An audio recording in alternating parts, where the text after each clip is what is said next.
안녕하세요. 모두가 사는 교회 올리브교회 박종범 목사입니다. 오늘도 하나님의 은혜와 평강이 우리 주 예수 그리스도 안에서 저와 우리 모두에게 넘쳐나길 주의 이름으로 축복합니다. 오늘은 잠언 24장 1절에서 9절 말씀에 근거해서 지혜와 지식으로 세워지는 교회라는 제목으로 하나님 말씀을 전하도록 하겠습니다. 솔로몬의 잠언을 살펴보고 있습니다. 오늘 본문에서 3절 말씀에 보니까 집은 지혜로 건축된다 이런 표현들이 나오는데요. 성경에서 나오는 집이라는 것은 가정을 말하기도 하지만 교회를 상징하기도 합니다. 그래서 오늘은 지혜와 지식으로 세워지는 교회라는 이런 관점을 가지고 솔로몬의 교훈을 살펴보도록 하겠습니다. 먼저 오늘 본문 말씀을 세 가지 정도로 정리해 보도록 하겠습니다. 첫째, 악인의 형통을 부러워 말고 그와 함께 있으려 하지도 말라라고 솔로몬이 훈계하고 있습니다. 오늘 본문 1절과 2절에 이렇게 말씀하고 있습니다. 너는 악인의 형통을 부러워하지 말며 그와 함께 있으려고 하지도 말지어다. 그들의 마음은 강포를 품고 그들의 입술은 재앙을 말함이니라. 마음에 악을 품고 입술로 악을 쏟아내는 그런 악인들의 형통을 부러워하지 말고 그들과 가까이 있으려 하지도 말라라고 솔로몬이 말씀하고 있습니다. 그 이유는 그들과 가까이 하면 그들을 배우기 때문이죠. 그래서 그들과 거리를 두는 것, 이것이 중요하다라고 솔로몬이 교훈하고 있습니다. 둘째, 지혜와 지식으로 집이 건축되고 싸움의 승리는 지략에 있다라고 솔로몬이 교훈하고 있습니다. 3절 이하에 이렇게 말씀합니다. 집은 지혜로 말미암아 건축되고 명철로 말미암아 견고하게 되며 또 방들은 지식으로 말미암아 각종 귀하고 아름다운 보배로 채우게 되느니라. 지혜 있는 자는 강하고 지식 있는 자는 힘을 더하나니 너는 전략으로 싸우라. 승리는 지략이 많음에 있으니라. 솔로몬은 지혜와 지식으로 집이 세워지고 견고해진다. 그리고 싸움에서의 승리는 지략에 있다. 이렇게 말씀하고 있습니다. 이것은 지혜와 지식의 중요성을 말하고 있는 것인데요. 지혜와 지식으로 집이 세워지고 그리고 또 지혜와 지식으로 가득 채워진 사람들이 참모가 될 때 싸움에서 승리할 수 있다. 이렇게 볼 수 있습니다. 그래서 집이 세워지고 또 싸움에서 승리하는 길, 그것은 바로 지혜와 지식에 달려있다 라고 말씀하고 있는 것입니다. 셋째, 미련한 사람의 생각은 죄여 거만한 자는 사람들에게 미움을 받는다 라고 솔로몬이 교훈하고 있습니다. 오늘 본문 9절에 이렇게 말씀합니다. 미련한 자의 생각은 죄여 거만한 자는 사람에게 미움을 받느니라. 네, 미련한 사람은 항상 그 생각하는 것이 죄와 깊은 연관이 있다 이런 말이고요. 그러한 사람들, 하나님을 두려워하지 아니하고 자기 소견에 옳은 대로 살아가는 그러한 미련하고 거만한 사람들, 이런 사람들은 다른 사람들에게 불편을 주고 해를 끼치므로 결국은 사람들에 의해서 따돌림을 당하고 또 거절을 당한다. 그래서 사람들이 미워하게 된다. 이렇게 말하고 있는 것입니다. 오늘 이 세 가지 말씀에 근거해서 지혜와 지식으로 세워지는 교회라는 관점으로 교훈을 살펴보도록 하겠습니다. 첫째, 하나님을 경외하는 자를 부러워하고 그에게서 배우라라는 것입니다. 본문에서 솔로몬은 악인의 형통을 부러워하지 말고 그들과 가까이 있으려 하지도 말라라고 말씀합니다. 이 말을 반대로 생각한다면 의인, 즉 하나님을 경외하는 사람을 부러워하고 그와 가까이 하여서 그에게 배우라 이렇게 말씀할 수 있겠습니다. 하나님께서는 우리가 누구를 가까이 하느냐에 따라서 그에게서 배운다라고 말씀합니다. 예수님을 항상 가까이 따르고 섬겼던 베드로는 예수님을 그대로 닮았습니다. 그래서 베드로가 사역하는 방식을 보면 예수님이 하셨던 방식을 그대로 따라하는 것을 볼 수 있습니다. 예를 들어서 베드로가 죽은 다비다를 일으킬 때를 보면 예수님께서 회당장 야이로의 딸을 일으킬 때의 모습과 똑같습니다. 항상 예수님 곁에 따라다녔던 베드로는 예수님처럼 기도하고 예수님처럼 전도하고 예수님처럼 병을 고치는 이런 일들을 하게 되었습니다. 우리는 누구를 가까이 하느냐에 따라서 그에게 배우게 된다는 것입니다. 그러므로 지혜로운 사람은 악인의 형통을 부러워하지도 않고 그와 가까이 하지 않을 뿐만 아니라 나아가서 하나님을 경외하는 자를 부러워하고 그런 사람들과 함께합니다. 그리고 그런 사람들에게서 배웁니다. 이것이 바로 지혜로운 사람의 모습이라는 것입니다.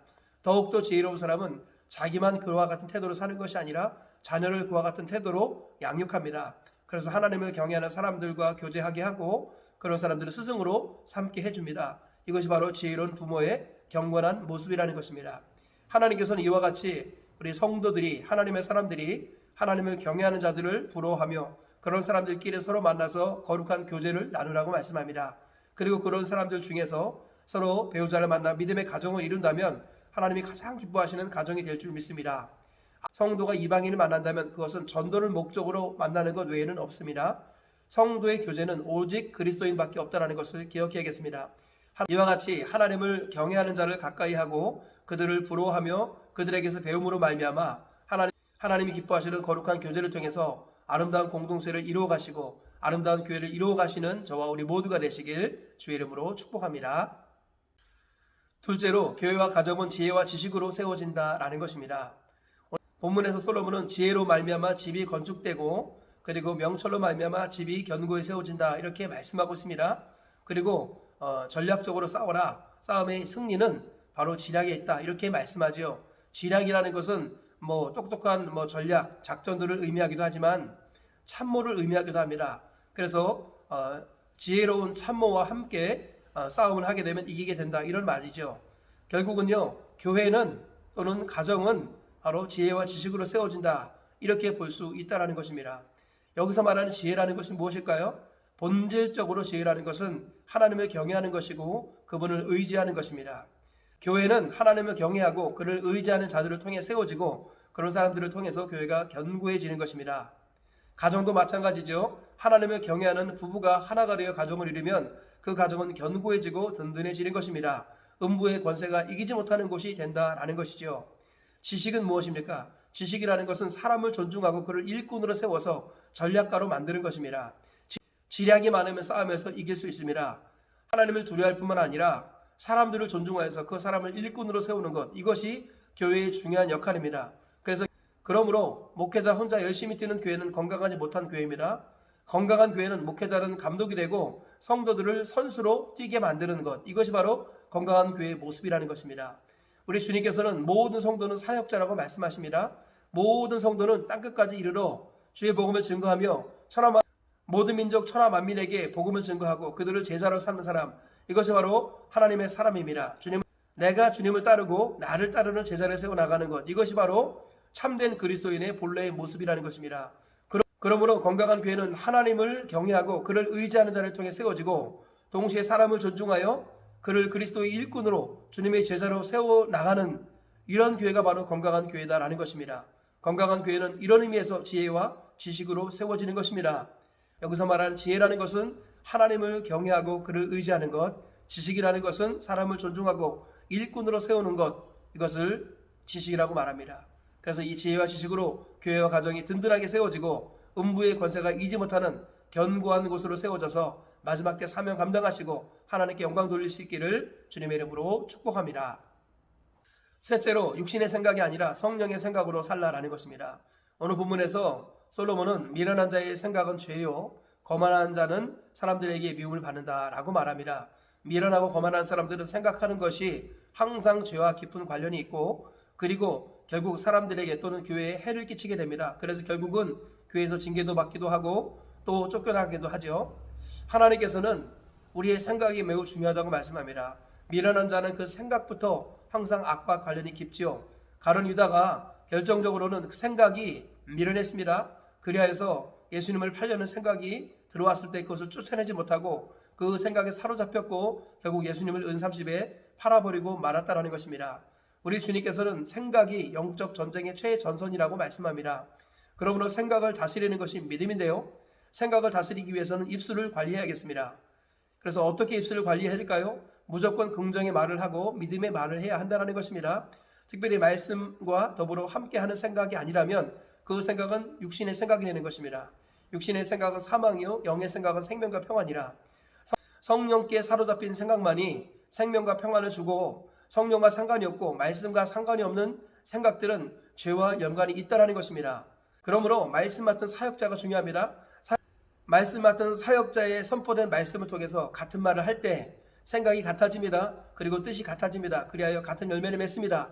우리가 이 원리를 꼭 기억하시기 바랍니다. 자기 수준의 생각으로 살면 망합니다. 육신의 생각은 사망이라는 것을 항상 기억해야겠습니다. 성령이 주시는 생각만이 생명과 평안을 주는데 성령의 생각은 바로 말씀에 근거하는 것이고 이 시대의 말씀은 말씀 맡은 사역자의 입술을 통해 선포된다라는 것입니다. 특별히 교회는 선포된 말씀에 근거해서 세워지는 곳입니다. 그러므로 말씀 맡은 사역자의 선포를 중심으로 다 같이 같은 말, 같은 마음, 같은 뜻을 품어서 같은 열매를 맺는 것, 이것이 바로 건강한 교회가 되는 길이고 또 건강한 가정이 되는 길인 줄 믿습니다. 육신의 생각이 아니라 성령의 생각에 사로잡히시기를 축복합니다. 그리하여서 교회가 평안하게 든든히 세워져가는 역사가 있기를 축복합니다. 그리하여서 교회가 든든히 세워지고 또 교회가 든든히 세워짐으로 말미암아 각 가정도 든든히 세워지는 은혜가 있기를 주님의 이름으로 축복합니다. 말씀의 결론을 맺겠습니다. 지혜와 지식으로 세워지는 교회라는 관점을 가지고 세 가지 교훈을 살펴보았습니다. 첫째로 하나님을 경외하는 자를 부러워하고 그와 가까이하여 그에게서 배우라라는 것입니다. 악인의 형통을 부러워하지 말고 그와 가까이 하지도 말아야겠습니다. 반면에 하나님을 경외하고 두려워하는 자를 가까이하고 그에게서 배우는 지혜로운 사람 되시기를 축복합니다. 둘째로 교회와 가정은 지혜와 지식으로 세워진다라는 것입니다. 지혜라는 것은 하나님을 경외하고 그를 의지하는 것, 지식이라는 것은 사람을 존중하고 그를 일꾼으로 세우는 것을 말합니다. 이와 같은 지혜와 지식으로 교회가 든든하게 세워질 때 음부의 권세가 이기지 못하게 되고 그와 같은 가정이 될 때 음부의 권세가 이기지 못하게 되는 줄 믿습니다. 셋째, 육신의 생각이 아니라 성령의 생각으로 살라라는 것입니다. 성령의 생각은 말씀을 통해서 주어집니다. 그러므로 말씀 맡은 사역자가 선포한 말씀을 중심으로 같은 말, 같은 마음, 같은 뜻을 품을 때 같은 열매를 맺게 되고 건강한 교회 그리고 건강한 가정을 이루게 되는 줄 믿습니다. 오늘 세 가지 말씀을 기억하시면서 지혜와 지식으로 세워지는 건강한 교회와 가정을 이루어 가시는 저와 우리 모두가 되시길 주님의 이름으로 축복합니다.